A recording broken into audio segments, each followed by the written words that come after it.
nous ne cesserons jamais de dire que la fondation Malossou est de juste milieu. La vérité est une, même si tu es seul. Je m'en vais d'abord sur le discours du président Patrice Talon, que tous les Béninois n'ont rien compris, ou ils ont compris, ils veulent créer des problèmes. Revenons en arrière. N'importe quel chef d'État béninois, avant la fin de son mandat, dans ses discours à la nation, il a chaque fois des critiques et autocritiques. Parce que quelquefois, il a des dérives.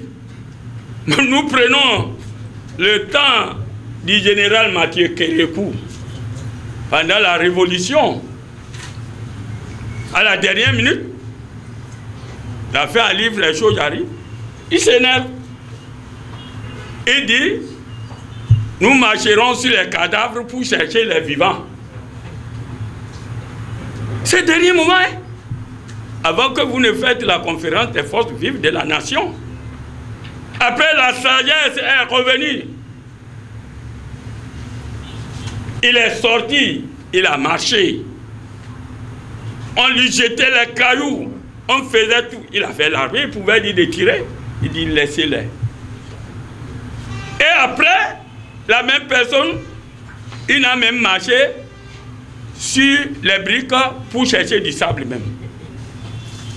Et il revient, il dit l'enjeu c'est le Bénin. L'enjeu c'est le Bénin. Et il revient, celui qui voulait montrer qu'il est fort, il revient, il a compris la marche du peuple. C'est souverain. Et il revient, il dit l'homme fort du régime, c'est le peuple béninois tout entier. Il a vu que sa force et militaire là ne marche pas. Parce que, quoi qu'en soient les circonstances, quand la police, l'armée va tirer sur le peuple, ils finiront par tirer sur leurs parents. Alors, l'armée ni la police, combien de fois vous avez vu l'armée et la police se sont retournés contre leur propre chef? Il a compris. Et jusqu'à nous sommes arrivés à la conférence des forces vives de la nation. Ils l'ont bâti aux élections et il est parti sans problème. Et il n'a pas marché sur au moins aucun cadavre. Il dit l'enjeu c'est le Bénin. C'est le Bénin qui le concerne. L'homme fort du régime, c'est le peuple. Parce que sans le peuple, vous ne pouvez rien. Et il est parti. Lui, il a dit ce qu'il pense. Et il a dit ce qu'il voit. Donc, lui est parti. Vous avez accusé le président Soglo de tout, qu'il ne veut pas laisser le pouvoir. Ça devient familial. Mais, à la fin, comme l'a dit l'autre, l'homme fort du régime, c'est le peuple béninois tout entier. Malgré toutes les accusations qu'on a dit sur Soglo, le peuple a fait son travail. La loi a fait son travail. Et c'est comme ça que le même Mathieu Kérékou est revenu au pouvoir. Alors que tout le monde disait, il ne veut pas quitter. Soglo est parti, et le sang a coulé. Non. On revient encore. Lui part. C'est Mathieu Kérékou qui est venu faire 10 ans. Oui, vous êtes parti du sort. Vous l'avez acclamé. Mais il a su et il a tenu la promesse. L'enjeu, c'est le Bénin. L'homme fort du régime, c'est le peuple béninois. Quand il a fini ces 2 mandats, les gens croyaient qu'il allait s'accrocher. Mais il a quitté facilement. Mais tout ce que les discours qu'il faisait, les hommes avaient peur. Et c'est comme ça le Bénin. Il est parti. Le président Yahi Boni est venu. Au dernier moment de son pouvoir, lui-même, il a dit des dérives. Nous avons critiqué, nous avons parlé, il ne veut pas partir, lui là c'est un dictateur, etc., etc. Vrai ou faux? Et il avait la chanson des politicards. Après nous, c'est nous. Tu vas à droite, on va à droite. Tu vas à gauche, on va à gauche. C'est le peuple béninois ça. Et les politicards béninois ça. Mais une fois que Dieu lui a fait son pouvoir, et il a mis ce qu'il a mis, qui croyait que Talon Yaya allait partir? Mais une fois, vous voyez ce que Dieu fait, il amène quelque chose pour casser ce que vous planifiez. Vous planifiez, Dieu planifie. Et Dieu est le meilleur planificateur. À la fin, pour que Dieu le fasse, qu'est-ce qui s'est passé? Chers frères, chers journalistes, qu'est-ce qui s'est passé? Ceux-là qui disent, tu vas à droite, on va à droite. Mais une fois que lui-même est parti amener quelqu'un qui n'est pas de leur, ils l'ont abandonné. Il est parti tout droit, tout le monde, d'autres sont partis à gauche, d'autres sont partis à droite. Après, il est parti. Il n'est pas parti. Le sang a coulé. Donc, quand c'est la fin du président Patrice Talon. Pourquoi vous l'accuser? Tout le monde veut montrer que je suis là, je suis fort.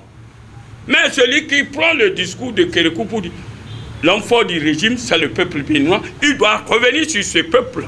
Donc le discours du président Talon ne m'a pas gêné moi. Parce que c'est l'affaire du Bada. C'est comme le lion quand il s'énerve dans la forêt. Énervé là, il ne se maintient pas, il casse tout. C'est après quand il s'en va s'asseoir qu'il verra qu'il s'est blessé lui-même. Des blessures qu'il ne savait pas. Alors s'ils étaient calmes, il n'aura pas ces blessures. Donc c'est comme ça, ne prenez pas le discours du président Talon comme il est le plus fort. Je vous ai donné des exemples déjà. Lui-même, c'est ce qu'il va faire. Mais c'est le peuple qui décide. L'homme fort du régime, c'est le peuple béninois tout entier. Il n'a personne. C'est seul Dieu qui est souverain dans son pouvoir. Donc, c'est pour vous dire, concernant le discours du président Patrice Talon, on l'avait fait par le passé, que Yahi Bonadi va faire descendre ces gens. Ça ne s'est pas passé. Donc les militaires, les policiers, ils sont du peuple. Quel militaire va voir, on va tuer 2, 4, 8 de ses parents, il va aller, il retourne. Donc je demande au peuple béninois, par ce honteux dont vous parlez, moi je vais vous dire quelque chose. Et vous allez éditer tous. Moi, ici, je vous dis que le passé est doux, le présent est amer et l'avenir fait peur. Allez-y, éditez ça et vous allez comprendre ce que Talon veut dire. Le passé est doux, le présent est amer et l'avenir fait peur. C'est ce que je vois quand vous allez méditer ou bien éditer, vous allez me dire. En ce qui concerne le problème entre le Bénin et le Niger, chers frères, dites-nous, on n'a qu'à se dire la vérité. Il faut que nos deux chefs d'État soient humbles. Ne se laissent pas manipuler par les Occidentaux, de tous les côtés. C'est ça la vérité. Pourquoi un d'entre eux ne peut pas avoir le courage pour dire, bon, je vais rencontrer mon frère. S'ils aiment le peuple, ne laissez pas qu'on se trompe. Quelqu'un peut se bouger, pas question de ministre. On va se voir. Alors, c'est comme Kérékou et Yadema. Le jour qu'ils ont décidé, et chacun faisait l'arrogance. Quand un jour, Mathieu est devenu humble, il est parti au Togo, moi j'étais là. Ils se sont entendus. Et le problème entre le Bénin est terminé. Bon, pourquoi nous ne pouvons, eux-mêmes ne peuvent pas se comprendre. Ils sont tous démanipulés. Tiani ne parle pas anglais et le président Talon aussi n'agit pas en l'air. Ils ont des preuves. Donc, ce que moi je veux demander au président Tiani, il est musulman. Il doit craindre Dieu. Il doit avoir confiance en Dieu. Il doit remettre tout son pouvoir que Dieu l'a donné à Dieu. Dieu ne l'a pas dit. Mon président Tiani. Voilà, attention, n'ayez pas peur de cela, ayez peur de moi si vous êtes croyant. Monsieur Tiani, le Bénin ne va jamais vous attaquer parce que le Bénin c'est le Niger. Et le Niger c'est le Bénin. Donc, drone, nous avons, si moi j'ai de l'argent, je vais augmenter au gouvernement béninois pour acheter plus de drones pour combattre les terroristes. Pourquoi ils achètent en quantité et en qualité et nous n'avons jamais dit que les drones là que le Niger ou le Burkina Faso ou le Mali achètent, c'est pour déstabiliser le Bénin. On n'a jamais dit ça. Pourquoi vous achetez pour finir avec les terroristes et nous-mêmes nous achetons nos drones pour neutraliser, comment on appelle, les terroristes. Donc, de là, on devait se mettre ensemble, le Bénin et le Niger, avec nos drones, si on est sincère. Si on est sincère, je dis si on est sincère, on va finir avec le terrorisme dans la région. Mais, je vous jure, tout ce qui se passe, c'est la colonisation, c'est le néocolonialisme qui veut revenir. Ils peuvent s'entendre. Donc, nous, peuple, on va prier pour que Dieu apaise le cœur des deux chefs d'État et surtout les autres chefs d'État de, comment ils ont appelé, AES.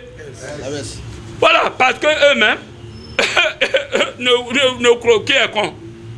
Quand on a fermé la frontière, vous savez comment le Burkina Faso profite? Avant que nos commerçants et choses arrivent au Niger, c'est beaucoup. C'est une perte. Ce n'est pas un péché pour nos deux chefs d'État. Pourquoi nous souffrons? Donc, ce que moi je demande aux deux chefs d'État et à nos gouvernements, pardon, ils n'ont qu'à, chacun n'a qu'à mettre l'eau dans son vin, comme vous le dites, et on va s'entendre. Ça va finir et tout le monde dira, dans peu de temps, la frontière sera ouverte. Et à la fin, boum, Tiani met une bombe encore à retardement. Oh non! C'est un militaire de carrière. C'est un militaire qui connaît les problèmes. Donc, ce que moi je demande au président Patrice Talon et à son gouvernement de s'apaiser, de trouver les voies et moyens pour que la paix règne entre nos deux pays. Quand l'autre refuse, tend toujours la main. Wallah, Dieu va t'aider et vous allez résoudre ce problème. Ainsi donc, mes chers frères, c'est ce que moi je peux dire. La vérité est une, même si tu es seul. Pour refléter au mieux notre engagement envers les communautés au Bénin, en Afrique et dans le monde, votre plateforme média Reporter Bénin Monde embrasse une plus large vision et devient Reporter Média Monde. Nous sommes le trait d'union entre les communautés et les gouvernants. Suivez-nous via notre site www.reportermediamonde.com et en vous abonnant à nos différentes pages sur les réseaux sociaux. Reporter Média Monde. Nous faisons de votre information l'actualité du moment.